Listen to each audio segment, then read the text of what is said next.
sisterly love, and we on the mic. My name is Candace, and Shayna's crossed the... Wait, let's try that again. She tried. Do it again. Sisterly love. Candace on the mic, Candace on the mic. Clap your hands, Candace on the mic, Candace on the mic. Clap your hands, Candace on the mic, Candace on the mic. Clap your hands. Here goes Shayna, here goes Shayna, here goes Shayna. Hello. Okay. And welcome to another episode. Hey, y'all. It's another episode of Sisterly Love. You have Candace and her sister, Shayna? Yeah. Your sister, you really tried it, but yeah, that's cool. How are you doing today, girl? Just know I'm blessed and I'm highly favored and I'm thankful to be alive. I didn't have to wake up in my bed this morning, but I did. Hallelujah. She said, well, hallelujah. You ever met somebody like that? It's like where every little thing is a victory for them and they thank God for that. Yes. Oh, I'm blessing the Lord. See, he woke me up and it's a brand new day because in him I am renewed. And the like, shoe, okay. like if you go to certain churches and they do that prayer, that devotion, they be like, Lord, thank you for waking my kids up this morning, oh God, and the shoes you put on our feet, oh God, and the clothes you put on our back, oh God. Oh my goodness. I don't like when they for the say, food oh God, on our over table, over. oh God. The car that I can drive, oh God. Lord, you know I didn't want to come to church this morning, all right, but you let me come and safe, Lord. Thank God, you. Thank you. Thank we you. travel all the right. byways so and you highways, guys, we oh are God. so excited and happy that you all No are shade, listening no today. shade. Let me be your umpire, please. Today, we are doing a special request. We had a listener send us an email and ask us to talk about college. And what a perfect time because it's August. This is the time when you guys are getting ready to go to college. Maybe if you're a high school senior or you're going back for your sophomore, junior, or senior year. We want to talk about it today. And so we're going to get started with that. We're talk about college. You know, that reminds me, it seems like no matter what field of education, it doesn't matter what type of senior you are, whether you're a high school senior, a college senior, a graduate. It seems like whenever you get to those last few months of your senior year, it's so hard to push through.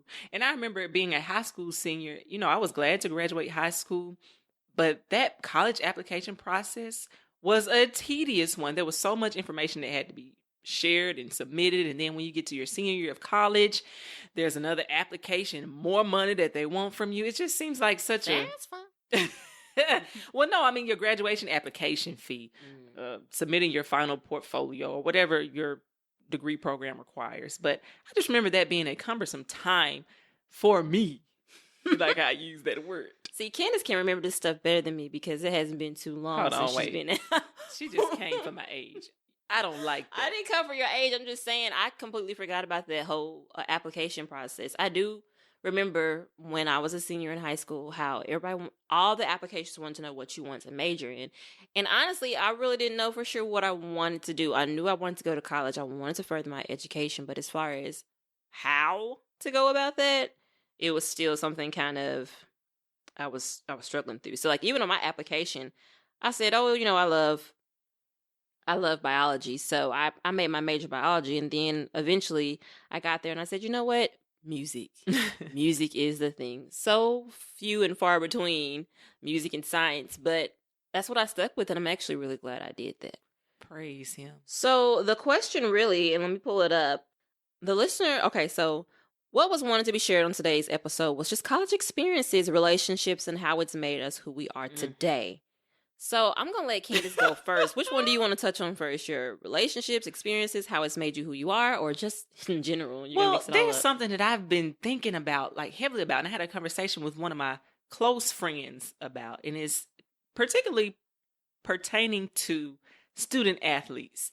And that's the simple thing of once we're ready to graduate, once it's time for us to move on, our eligibility has expired, there seems that there are a lot of people that don't have a plan in place. They are so used to being the number one player or a 5-star, 4-star recruit, top 100 recruit in high school. And then and so they're used to having everything handed to them. Their schedule is made for them. The meals are prepared for them. They just pick a major or they're signed up for easy courses just to keep them eligible. And there's no solid plan in place. And that bothers me because you have a free education where literally you can do anything you want to do. Someone is investing into you. Granted, you're paying for it physically, by providing your athletic services. Yeah. But I just feel like we don't take advantage enough of the opportunity we're presented with. And what happens is once they graduate, if they graduate at that, because there are a lot that don't, but once they graduate, they're going back home to nothing. Now, don't get me wrong. I'm not saying going back home is a poor decision, but it just depends on your socioeconomic background or the type of lifestyle that you grew up in. Is that really something you want to do, to go back if you're not contributing anything to it? So a lot of time people end up at home, not really doing anything, picking up odd jobs, or just hoping that maybe someone will lend them a hand just because of who they were in high school or what they accomplished in college. But the reality is that's over. Like, it's almost like, well, I've always said if I go pursue my doctorate, this will be my dissertation, or one of my topics is how sports is modern day slavery. In college, you've been used. They get everything they can out of you. Yes, they're paying for it, but once they're done with you, they're done.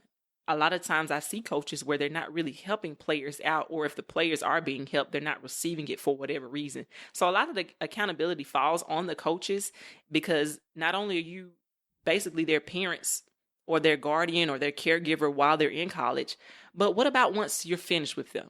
Has a relationship not developed where you want to see this person succeed, even when they can't contribute anything to you or your program anymore?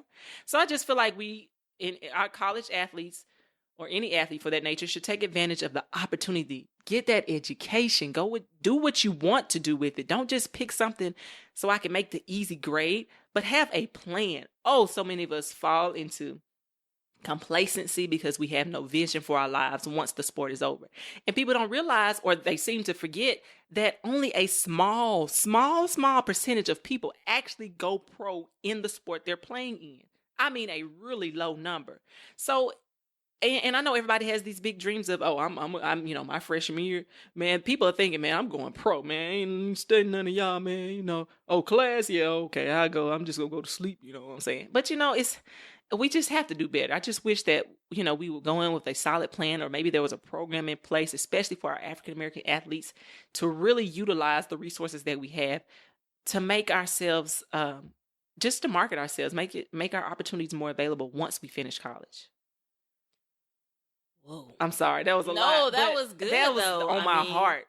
So that's one thing I've always wondered about too with college athletes. And I see this, like you say, that you'll see people that even wasted. What's that guy's name? He isn't college, but he's in the NFL. Alden Smith or whatever. He was the guy that was recorded himself smoking marijuana. Oh, he was a football player from Ole Miss. I forget his name. No, but I mean, this happened recently too, though. Like, yeah, he was from Ole Miss. Tunzel. Last name was Tunzel. No, I'm talking about somebody else then. Anyway, I think his name's Alton or Alden Smith, whatever, I don't know. I bring him up because he posted a video of himself where he was smoking weed, but he didn't show his face. He was like, nobody's gonna know it's me. It's not like they're gonna say, oh, that's whatever, Alton Smith, whatever his name is, Alden. And it was just kind of dumb. And I bring it up because you see this also with people that are high school students, and they were trying to go to college and play football. They'll just post and do stupid things online, kind of as if they're taking this whole opportunity for granted.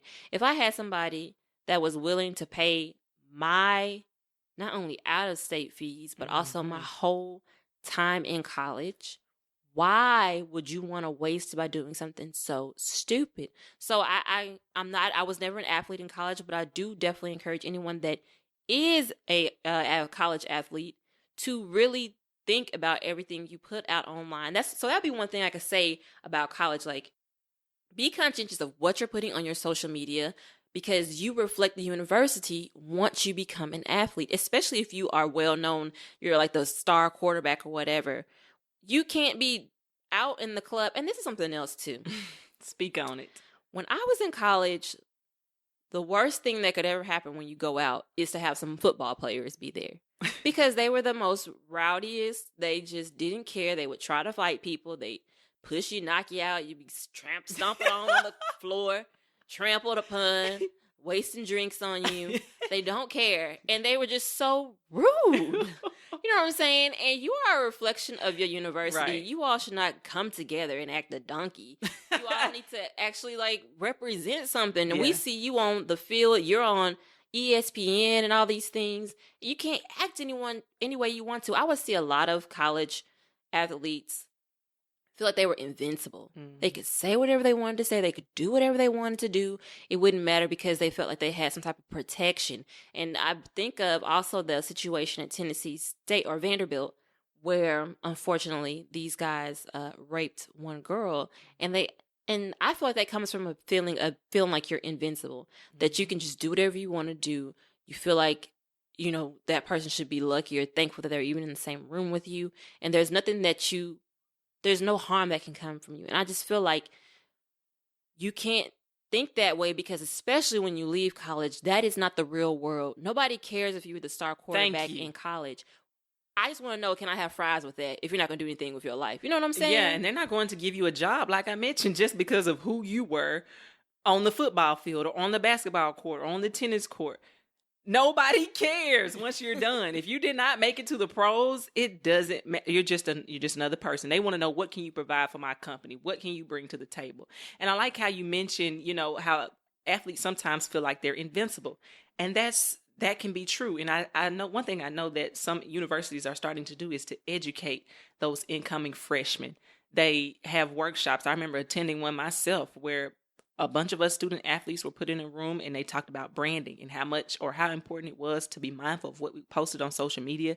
And a lot of times what coaches will do, they'll make their own team rules. Like there was a point in time where our team, we couldn't use any of our social media at all.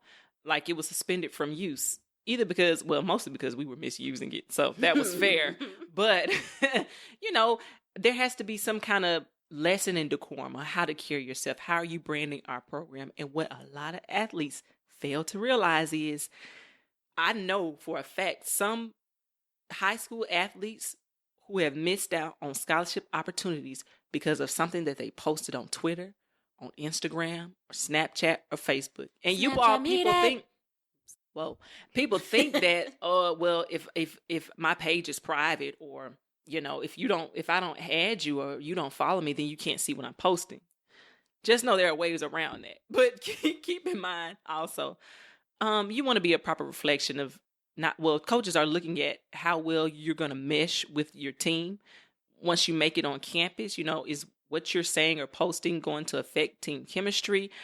What are your morals? What are your values? Is this the attitude that you're going to bring to our program? So young athletes out there, even if you're already in college, just make sure that you're the best representation of yourself, and sports is bigger than you. So be mindful of that. I do want to say that we're going to be doing some things a little different on the podcast. So what we're going to start doing is kind of making sure we focus on one particular topic per month. I feel like sometimes we talk about things and there's so much more information that we can give. So we wanted to give it to you all in a way that's consistent. We're going to do more things with video. So if you're not following us on Twitter at Sisterly Love Pod, you want to do that. Or you can go on Facebook.com/Sisterly Love Podcast. And we will also be posting things on there. We want to talk with you. We want to know what you're going through, experiences, and we want to make you laugh at the same time too.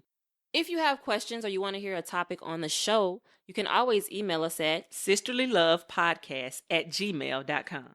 You can also subscribe to us on iTunes, and for you Android users, Google Play. And don't be afraid to leave us a review on iTunes. We love to hear what you like and what you don't like because we want to do this for you all.